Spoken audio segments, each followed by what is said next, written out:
Hello everyone, this is Orlando from A Collector's Dream, and today we're going to continue our series on collecting pre-war cards and the comprehensive guide. And this is that Hager's book that I've been looking at here. Comprehensive Guide to Rare Baseball Cards from 1886 to present. What we've covered so far is from 1900, all the 1900 cards, the 1910s, 1920s, and now we're going to cover the 1930s. So some of the stars in that era, and this was, again, it's going to be before Jackie, and this is going to be from the 1930s. So these are some of the stars that he recommends that you target. And the big, of course, the top stars: Babe Ruth, Lou Gehrig, Joe DiMaggio, Ted Williams, Joe Jackson, Ty Cobb, Walter Johnson, Jimmy Fox, Rogers Hornsby, and then you got the list of some of the other guys. The Mickey Cochrans, Dizzy Deans, the Bob Fellers, Hank Greenbergs, still some Christy Matthewsons in here, Jim Thorpe in the 20s, but we're heading into the 30s, so in the 30s going to find less of those guys. And these are the other stars that he recommends. So moving on, where we left off, the last thing we did was the ice cream, the Yinglings and Harrington and Tharps. And now we're moving into the 1931 issues. And 1931, really, it was just this one issue. You know, there are some oddball stuff. Now, you know, I've been asked if this includes a lot of exhibits, and no, it doesn't include exhibits and stuff. It mainly just includes cards, you know, not a lot of oddball stuff.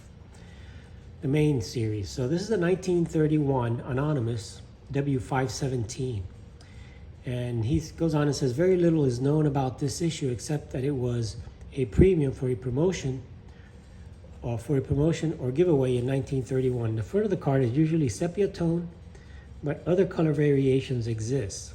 The player's name and team are normally printed in script over the lower part of the player. And you can see it there, where the player's name is there.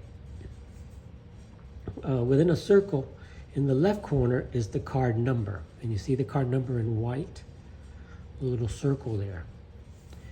The cards are printed on a thick pressboard paper stock. The set is loaded with Hall of Famers, and it's extremely rare set, one of the most undervalued W series sets in the book. It says cards are printed on poor quality stock, and the printing is generally mediocre. In general, they detract from the other sets. One thing can be said is they're rare. That's pretty much it. So they're not very, very attractive, but there are some key players in the set. And let's take a look at some of the key players that are in the set there. And again, you have the Babe Ruth, you have Jimmy Fox, Mel Ott, Lou Gehrig, Hornsby, Rogers Hornsby, Grove, Lefty Grove, Mickey Cochran. So you see the Babe Ruth is the big card there. It looks like there's a couple of Ruth cards in there. The set is 3x4, so it's actually bigger than most of the sets during those days. The cards are generally a little bit bigger. And it's a set of 58 different cards. And again, the big ones are, there's a Lou Gehrig in there, and there's two Babe Ruths, and the Jimmy Fox, and then again you got a bunch of other Hall of Famers in there. So pretty interesting set, and I'll show you there what it says a little bit more about it there.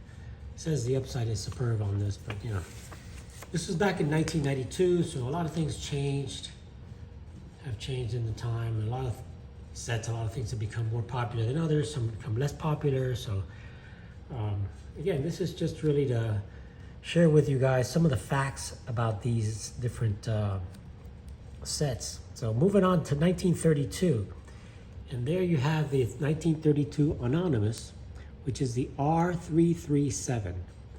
And this set was issued in 1932. The series is similar in design to the Shutter Johnson cards and the MP and Company sets. These all feature crude hand drawings of the players on the front of on the front of the card, and you can see that the front, you can't distinguish the player. You know, if you know the MP cards, those are coming up next, but those are very, very poor quality, just not very attractive cards whatsoever. It says that note that they start with number 401 and continue to 424. So there's 24 cards in the set, and they're 2 1/4 by 2 3/4. So they're smaller cards. And again, they're numbered from 401 to 424, and that's the numbers seem to be a continuation of an earlier set. But if so, the set is not known. A few of the cards are not numbered, and we have given them an N designation to show this. On the back is the card number, and you can see, I'll put a little close-up of the actual card here. And that's the Heidi Manouche card. So it says that on the back is the card number and the words, "This is one of a series of 24 cards." The player's name and team in bold capital letters. And this is followed by a short biography of the player and his stats. It's a very rare set. It is unpopular because the publisher is not known. The cards are printed on a thick cardboard paper stock, and they've also been found to be a little bit smaller sometimes, measuring just 1 1/2 by 2 1/2 instead of the standard 2 1/4 by 2 3/4. So those may be proofs, he says on here. So let's talk about some of the named players, the big players that are there, because there is a Babe Ruth card in here. And so as you can see, there's the Babe Ruth card, there's Jimmy Fox, Lefty Grove, Pie Trainer, you know, a bunch of other guys in there. But it's not a very, very popular set because, you know, they don't look like the players. It's just, they're not very pretty cards. So moving on, we're gonna move to some cards that are beautiful cards. One of my favorites from the 1930s. And that's the 1932 U.S. Caramel, the R328. This set, to me, is one of the nicest ones from the 30s. So let's talk a little bit about this, this beautiful U.S. Caramel set. It was issued in 1932 by the U.S. Caramel Company of Boston, Massachusetts. The set is a set of 32 cards, but it has 27 baseball and 5 non-baseball cards in the set. This is one of the rarest sets from the 30s, since they were issued only for a short period in the Northeast. The pictures are in black and white with a red background and a 1/4 inch border. Look at that, those red backgrounds on those cards are just beautiful. Beautiful cards. And the player's name, it says the pictures are in black and white, and then the player's name in capital letters, you can see it right on the top there, is at the top of the card. At the top on the back is the card number, the player's name, the position, the team, and the league. And below that on the back again is the short biography of the player's stats. And then it says this is one of a series of 32 pictures of famous athletes, number 1 to 32. The following, this is followed by an offer of gifts by the United States Caramel Company that appears at the bottom of the card there. And it's printed on a thick pressboard stock, and it's a pretty, almost a square card, 2 1/2 by 3, and it's a set of 32 different cards, and it's a 2 1/2 by 3. And you can see how beautiful those cards are, and you know, just really cool stuff. And the beauty of this set is that it's got not just baseball. I'm going to zoom in here and show you some of the other players that are actually in that set, because it's got golfers. It's got Bobby Jones, Gene Sorensen. But talking about the Baseball Hall of Famers, you know, it's got the Babe Ruth card, which is the biggest card in that set, and number 32, the last one in here. Then you've got the Lou Gehrig, which is really one of the most beautiful Lou Gehrig card with that red background. You've got Frankie Fritsch, Lefty Gomez. You can see the prices on these. Jimmy Fox, Chuck Klein, Red Ruffing, Tony Azarial Simmons. We'll talk about the Lindy Lindstrom in a minute here. And then all these other guys that are in there, which, again, Bill Dickey, Joe Cronin, Rogers Hornsby, and, of course, Ty Cobb. So big names in that set. You have boxers like Gene Tunney, Jack Dempsey. You have Jack Sharkey. So you got boxers, you got golfers. So really a cool set of only 32 cards, but very tough and rare. And one of the things they did with this set, like they did with a lot of other sets, was they produced a short print card. Because to get the gifts, you had to complete the set. And one of the short prints was the Lindy Lindstrom. So that Lindy Lindstrom card is extremely rare. You can see the price. It's 5 times more expensive than the Babe Ruth card, and that's because of the short print and just one of the rarities of baseball. So that's the 1932 caramel set. Beautiful set. And here comes another set that I think is just really tough, and one of those that also, because it has prizes that they gave out and stuff, it becomes real tough. And that's the 1933 Buttercream set. 1933 Buttercream is the R306. And this card, this set is, again, close to the other one, a set of 30. But the difference is these are all pretty much thin vertical cards. They're 1 1/4 inch wide and 3 1/4 inch tall. And that's because on the back, it has information for you to fill out and mail out. But the 1933 Buttercreams were produced by the Buttercream Confectionery Corporation of New Jersey. The Buttercreams are extremely rare, with less than 2,000 surviving today. And this is one of the issues that involved a contest where the cards were to be mailed in to receive the prize. So guess what that did to the present availability of the cards? The pictures are in black and white, and the players are in action poses. And usually it's the whole pose, because you can see it's like a vertical, almost like the tall boy cards or the rulers, so you could see that they're thin and tall. And again, that makes it very difficult for people to save them in any condition. And so the pictures are black and white, and the players are action poses. Very few are centered. Most were poorly cut. The format of the backs is horizontal, with the player's name, the position, and stats at the top. There were lines for guessing the player's stats by a certain date, and more lines to print your name and address. So what you would do is you go ahead and, let's say you had to guess his average. You'd guess his average, then you'd mail it back in with your name and address to try to win the prize. So they were mailed back, the majority of them. The cards were printed on a thick paperboard stock, and some were actually found on thinner stock with blank backs, but those probably could be counterfeits or some type of proof. So some of the big names in this set, again, are going to be the Babe Ruth. I'll share this with you here real quick here. You've got the big cards of Babe Ruth. They're all going to be expensive. They're all going to be hard to find. You have Earl Averill, you have Mickey Cochran, Joe Cronin, Jimmy Fox, Frankie Fritsch, Lefty Gomez, Chuck Klein, Ted Lyons, Al Simmons, and players like that, Hack Wilson, and Lloyd and Paul Wainer. But the big one is the Babe Ruth card. And again, they're really tough to acquire. They're very tough to find.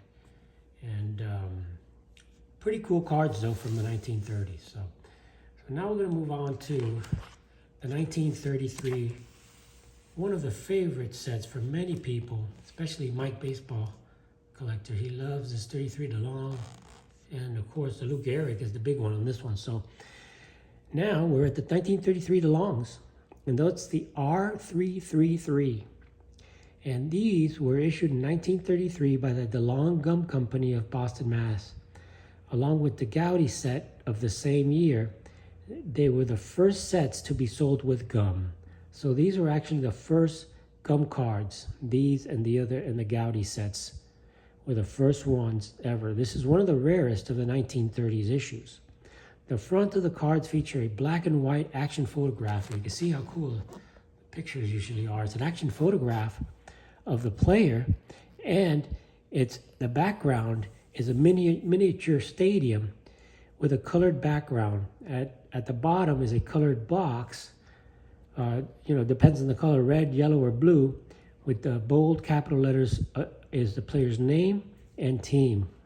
And in a horizontal format, on the reverse, are sports tips that were written by Austin Lake, the baseball editor of the Boston Transcript.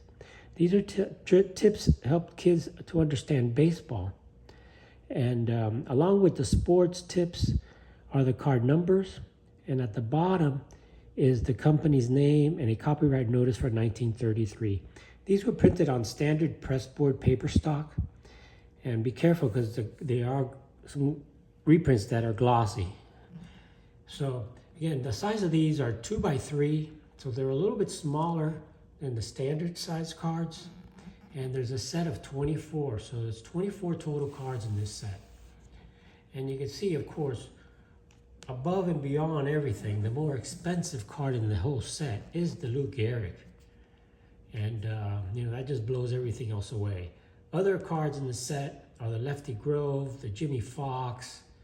You got the Mickey Cochran, the Charlie Gehringer, and again Al Simmons, and a few other guys, Pie Traynor.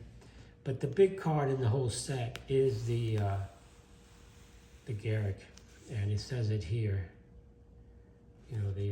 Get the Terry, the Gehringer, the Cochran, the Gehrig, the Fox, and the Grove. And there is staining. These cards will have some staining because they did have gum. And again, it was one of the first ones that had gum. So, companies were still learning about how to prevent them from staining.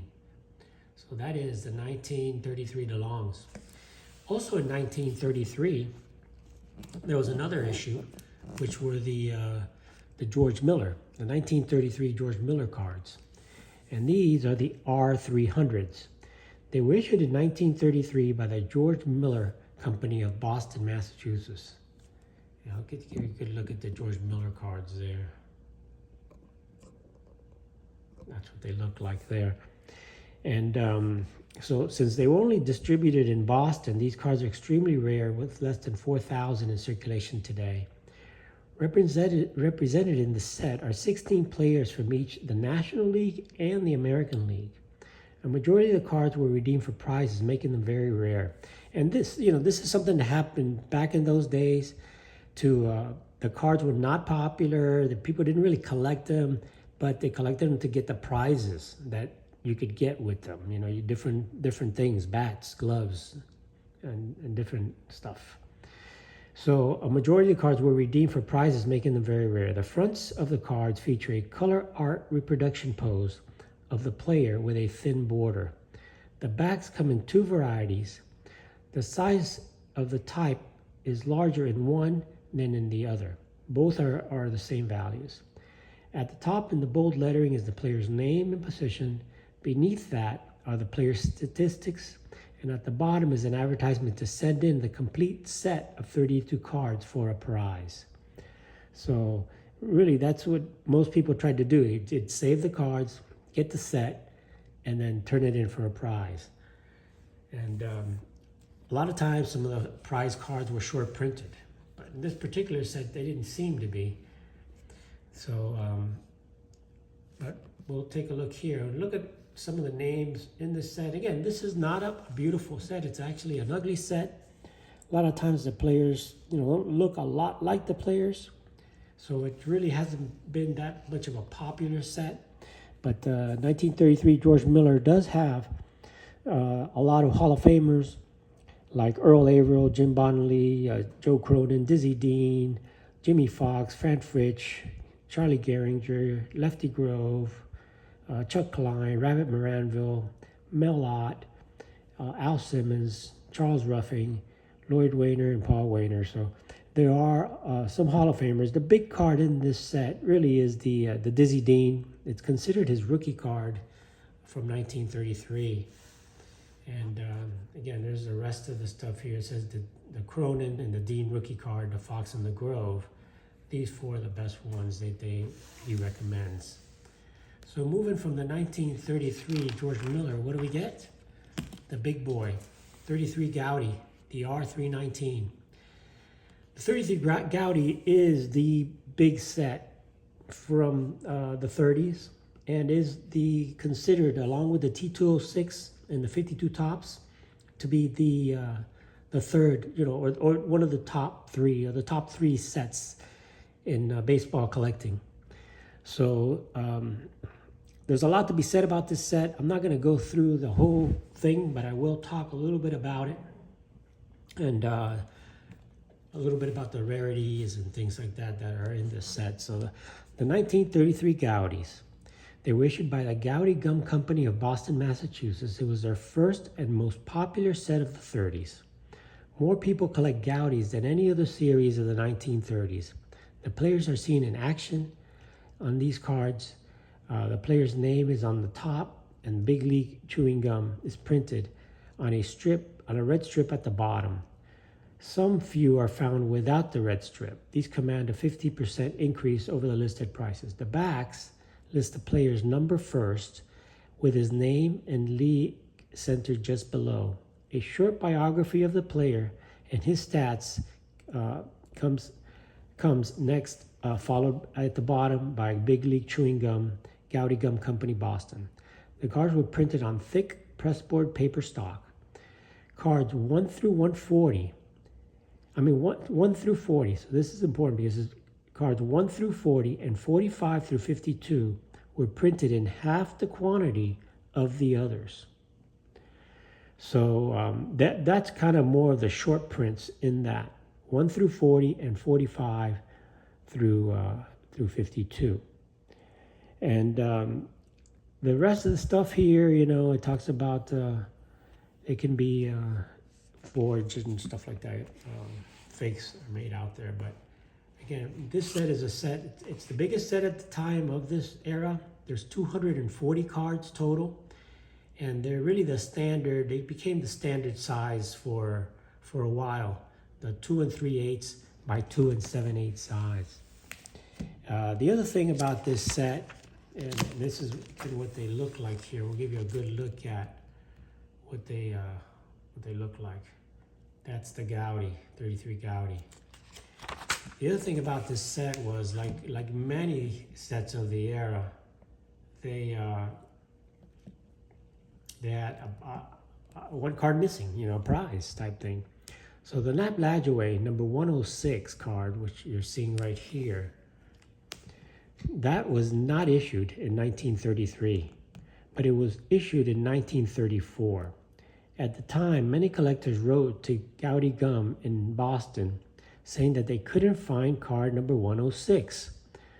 So in 1934, and again, they didn't print card 106 because they wanted the people to keep buying and trying to complete the set, because it was the first big set that really people got into collecting. And at the end, you never found card 106 as it was never printed.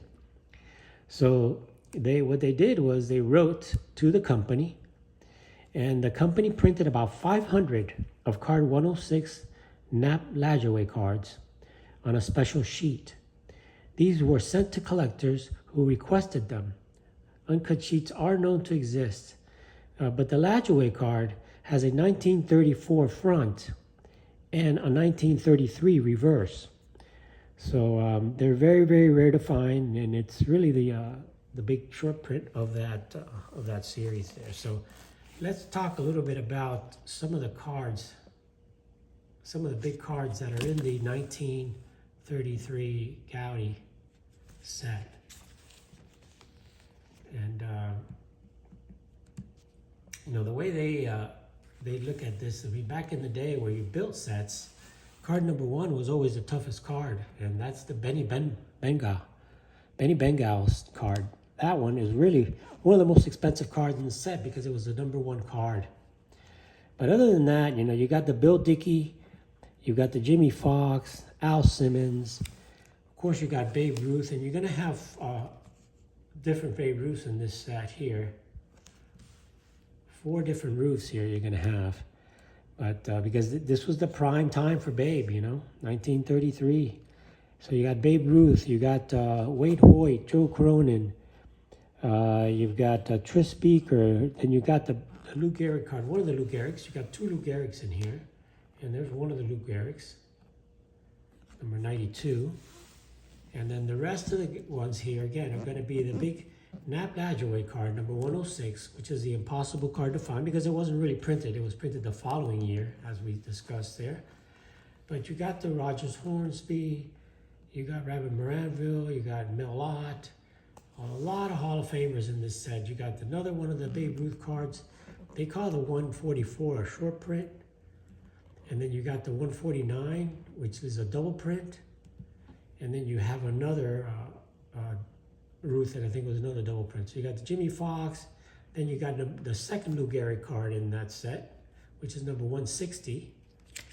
And the rest of the set, you've got the other Babe Ruth, which is again another number 181. He's considered that another double print. And just Rogers Hornsby, which is a big card there also. That my friend picked it up there, Greg. And you have Lefty Grove, Charlie Gehringer, Dizzy Dean, rookie card, considered a rookie card in there. And the last card of the set, the Harold Schumacher, also is expensive because, again, you know, back in those days, it was like the collecting of the sets. So the first and last cards were the worst, toughest to find, usually most expensive. So anyway, that kind of tells you a little bit about that. And we will go ahead and give you one more of the investment advice he says here. And that's basically what he says. Some of the roofs are triple printed. He says avoid them. Bad mistake, because I would have bought roofs back then. Here, an 8 at 10 grand. That would have been, that's a steal. Again, this was 30 something, no, this was 40 years ago. So the next cards we got in here are the 33 Goudey Canadians, the V353. And these, again, the same pictures of the as the Goudey cards, but they were issued by Worldwide Gum in Montreal, Canada, the V353 Goudey Canadians. And they were an agent for the Goudey Gum Company in Canada. This color set is about 20 times rarer than the US set. Cards 1 through 52 have the same fronts as the US Goudey set. However, cards 53 to 94 are different from the 1933 set. The further cards feature an action pose or a portrait of the player with his name at the top. Printed at the bottom is a strip, and it says Big League Chewing Gum. Again, the same as the Goudey in the front there. And then on the reverse, at the top is the player's number. Beneath is the year with the player's name and team in capital letters below that. And then a short biography of the player. So these, again, they're the same size, 2 3/8 by 2 7/8, but instead of being a 240 card set, it's a 94 card set. So this is really one of the real tougher cards to find, and you're not going to find them in as good shape as you're going to find the Goudeys in most cases. But who are the big cards in that set? And for the 33 Canadians, you got, again, the Benny Bengal, which is number 1 card. You have the Dazzy Vance, Bill Terry, Bill Dickey, Pie Traynor, pretty much the same guys, Kai Kyler, Paul Wainer, Jimmy Fox. They're just going to be tougher to find. You got Al Simmons, Eddie Collins, and of course you have the Babe and the Lou Gehrig. So again, you have Frankie Fritsch, you have the Lou Gehrig card in there, a few other guys, and you have the big card is the Babe Ruth. So the Babe Ruth and Lou Gehrig, again, 33 Canadian Goudey. You're going to have some of the same players, but it's a smaller set. So tough set, tough card to find the Lou Gehrig and Babe Ruth and Jimmy Fox. Any of those Canadian Goudeys are tough to find. So moving on, in 1933, you have the Rittenhouse cards, and those are the E285. These were issued in 1933 by the Rittenhouse Candy Company of Philadelphia. and they're mainly made to resemble a set of playing cards. This is the last of the E-Candy card sets. The fronts of the cards are either blue, green, or red, and they feature a player's portrait, a portrait within a centered box. At the bottom of the playing card is the player's full name, and you can see the player's full name there. And it's kind of a set you don't see very often, not very attractive, as you can see, black and white with a little picture in there. So it also has a contest that came out with it, and the idea was to spell out the name Rittenhouse Candy Company. If you did that, you won the contest. The set consists of 46 different players with 6 players on 2 cards each. It's 1 and 3/4 by 2 1/4. So playing card size, and it's a set of 52. Just like the playing cards. It does have a Babe Ruth card in there. It has 2 Babe Ruth cards. One, he's the ace of spades, and one, he's the king of clubs. So you're going to have 2 of those. You're going to have a Jimmy Fox, Frankie Fritch, a few other Hall of Famers in there, but the big ones in there really is going to be the Babe Ruth. And again, not very attractive cards. Not something I personally am a fan of. So we're going to skip through to the next one. So next, in 1933, comes the Sport Kings.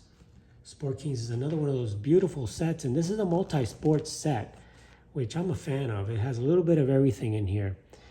And the 1933 Sports Kings is the R338. And I'll zoom in here a little bit, give you a better look at them. The R338, issued by the Goudey Company of Boston, Mass. These are silkscreen cards and are among the most beautiful and colorful of any of the U.S. sets. The front of the card features an action pose or portrait of the player with his name at the bottom inside the border. Just above the name is a silhouette, which is representative of the player's sport. And you can see the little silhouette there of the player and the sport that they're in. And these are printed in a strip at the bottom is Sport King Gum. At the top, Sports King Gum. And the backs have the number, and then the player's name, and then the event or what they represent, baseball or whatever that it is on the bottom, and then a bio of the players. And it's printed on thick pressboard paper stock. And what I like about this is it has cards of some of the top athletes in all of the sports.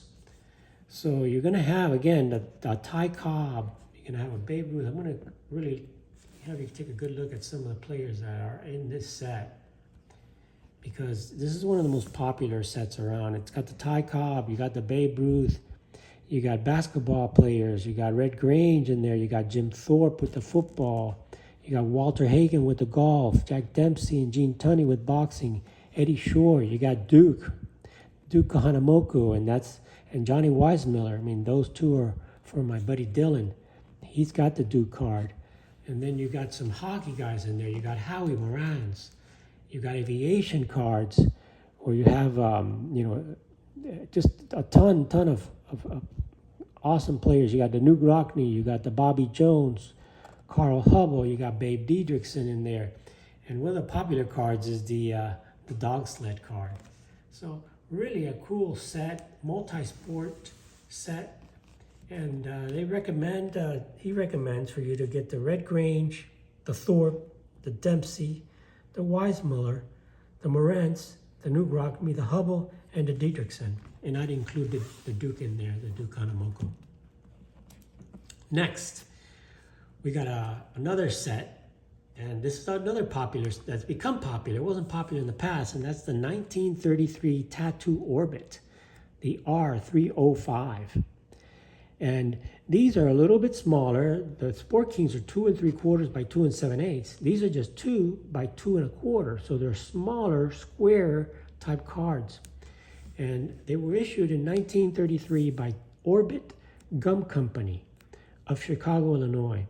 The front of these I have red, yellow, and green cards featuring baseball park backgrounds and action poses or portraits of the players with their names at the top. The front of the card has a wide white border. Let me show you a little bit more so you can take a better look at those there, see what they look like. The name's at the top. You can't see it very well there, but that's where it is. And it says that, the cards were included in 1-cent packs of tattoo gum. They're printed on thin paper stock, and there are 17 Hall of Famers in the set. And again, it's a set of 60 different cards, and they're just kind of smaller cards than usual. But let's go over some of the players that are in this set here. And there are some short prints in there, but the main guys that you're looking for here are going to be the Dizzy Dean, the Jimmy Fox, the Rogers Hornsby is a short print on that set. And then you got, Connie Mack, Al Simmons, Paul Wainer, and Mickey Cochran, and a bunch of the other guys that are normally in these type of sets. So a pretty nice looking set, pretty cool little set. It says it's rare and undervalued. And they recommend, again, to buy any of the Hall of Famers in that set. And that's the 1933 Tattoo Orbit.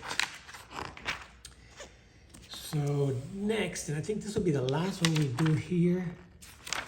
Actually, you know what? We're going to stop right here. We're going to stop right here. It's 36 minutes. So next one, we're going to head and we're going to talk about the batter-ups. You're going to get the Goudeys next, the Goudey Canadians, Diamond Stars, and the other Goudeys and the rest of the stuff. So we'll be covering these in the next versions, because we're getting into some really cool stuff in the late 30s. So anyway, guys, thanks a lot for watching. This is Orlando from A Collector's Dream. I hope I've been talking a lot, and I hope you guys are enjoying this series. So, let me know what you think. Let me know which ones are your favorites in this series that I covered today. And like and subscribe, and I'll catch you on the next one. This is Orlando from A Collector's Dream. Thanks for watching.